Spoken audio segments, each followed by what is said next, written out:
Do you still consider Jalen Hurts to be an elite quarterback? Like, if you were the Eagles, would you still feel good about your future with Jalen Hurts leading your team? I would. What we've seen the last month has not been pretty. Overall this season, I think Jalen Hurts has been bad. But with that said, I still feel confident and still would call Jalen Hurts my franchise quarterback if I was the Eagles and just call him still an elite quarterback overall. Because while he's having a down year, I think a lot of the improvements are not with him next year. I think it's with the offensive coordinator. Like, I think for me, the Eagles' offensive coordinator is a bigger problem right now than even Jalen Hurts. Because I think a lot of the mistakes Hurts is making is because he has lost faith in the offensive coordinator and Brian Johnson. Like, look at how he's playing. Look at just, Monday night is the perfect example of this. The 2 fourth quarter interceptions, they were egregiously bad. I think both, though, were not because Hurts can't read the field or has forgotten how to, decode a cover 3 defense. I think he made both of those throws that led to interceptions by Julian Love because he was trying to force the issue.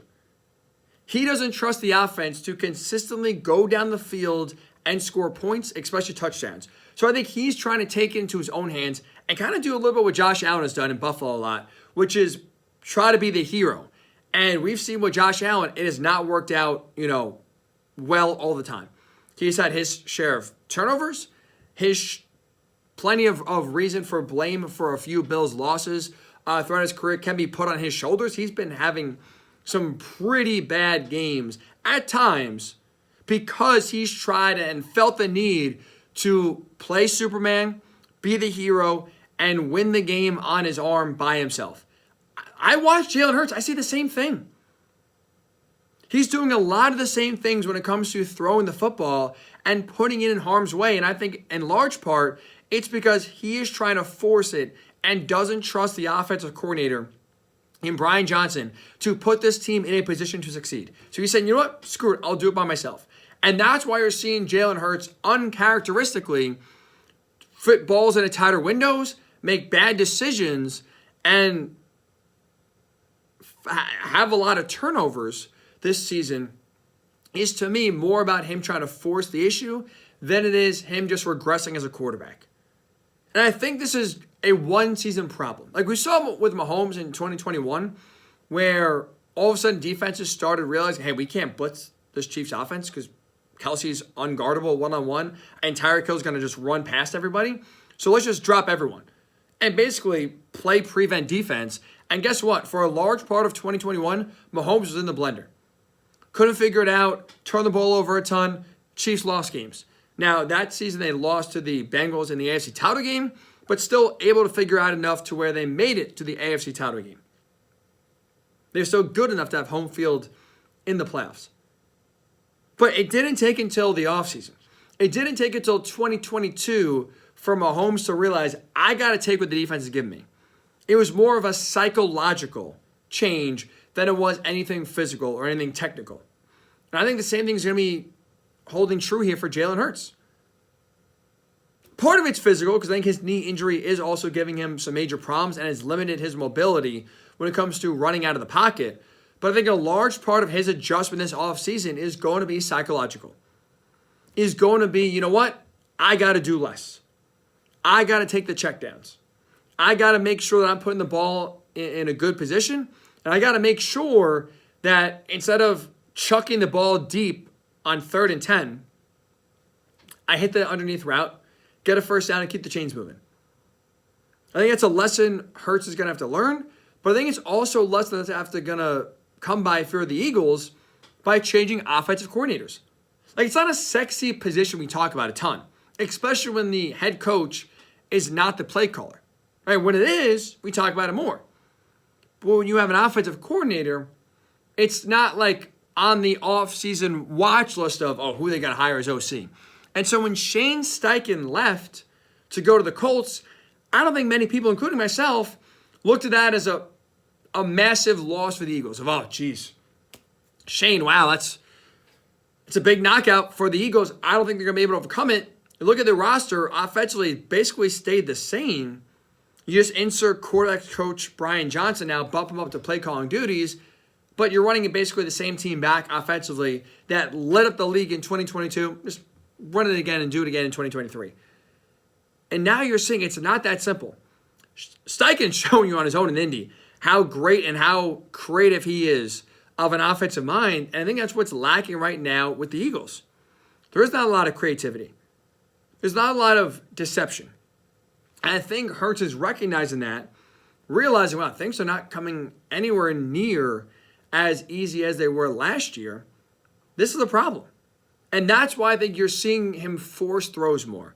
You're seeing him take more chances with the deep ball because he's trying to go for the home run instead of taking the single because he doesn't trust the guys behind him, and to use the baseball analogy, to get 3 more hits to knock him over and knock him in.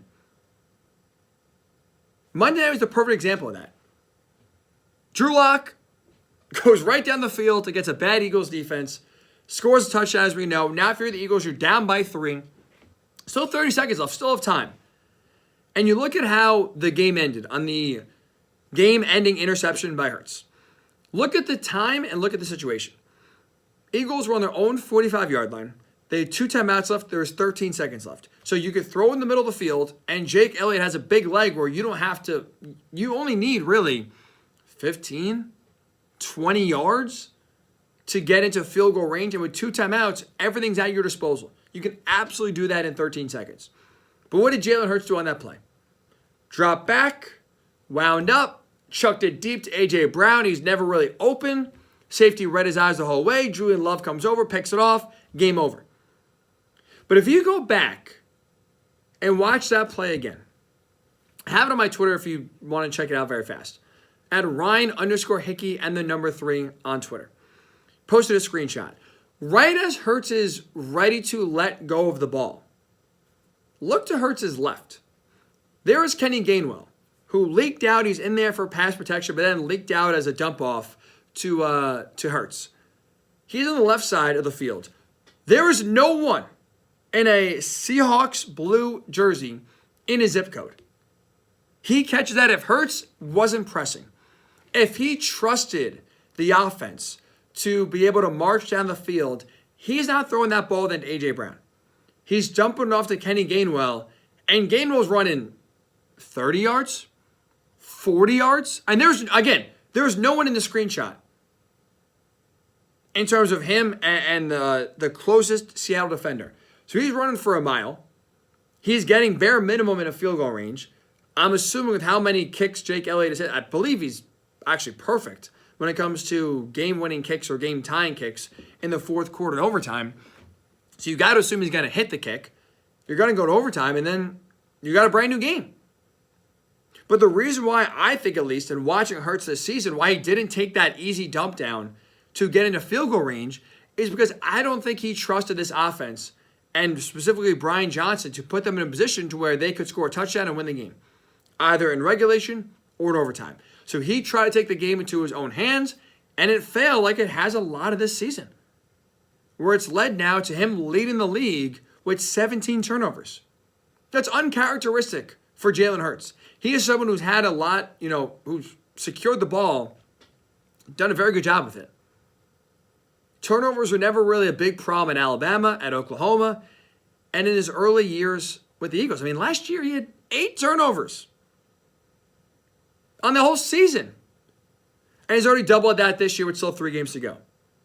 He is struggling in part because I think he's pressing. I think he's trying to do too much. We've seen with other quarterbacks as well. It's an evolution, I think, is now when there's tape out, now that teams know how to defend you, it gets harder. And last year, no one knew how to stop Philly. No one saw it coming. No one knew what the tush push was. No one knew how to cover both A.J. Brown and Devontae Smith, then try to slow down Jalen Hurts' legs as well. That Philly offense hummed all season long. No road bumps whatsoever. And now this year, with a full offseason out there for defensive coordinators to study tape, to figure out their tendencies, and to try to limit them, the Eagles have basically just run it back, have not had a lot of adjustments, and now are not being as successful in part because teams now have the answers to the test. So that's, to me, where the lack of trust from Jalen Hurts comes from. And that's why he's making so many boneheaded plays and putting the ball in harm's way way more than he ever has in his career. I don't think he has a lot of confidence right now in his offensive coordinator and in the offense overall, and that's why he is playing hero ball. That is why he is now trying to hit the home run every time instead of just taking the easy dump off to put yourself in field goal range with the game on the line to keep the game going. We've seen it. Other quarterbacks have had to grow out of it. It's going to be a process here for Hurts. I think, though, part of that process is getting a new offensive coordinator for the Eagles that is creative, that is able to put players in positions to succeed the way we saw Shane Steichen do with this offense last year. So when you add it all up, like, Hurts has been bad. I'm not trying to sit here and dress up like he's not. He has been flat out bad this year, especially for his standard. He has been bad and has led to losses. With that said, I still think he's a franchise quarterback, and I think this is a one-year blip. So I would still put him in the elite category. I would keep him there. I think you got to have bare minimum 2 bad seasons to be knocked out of that category. I think you do deserve a little bit of a grace period of, all right, people have adjusted to you. Now let's see how you adjust to the adjustments. Hurts deserves that in 2024 before I take him out of that elite tier of quarterback play. So I think it's fixable. I think he'll be fine in 2024. But right now it's not good. But I would still call him a franchise quarterback, still call him an elite quarterback here in 2023.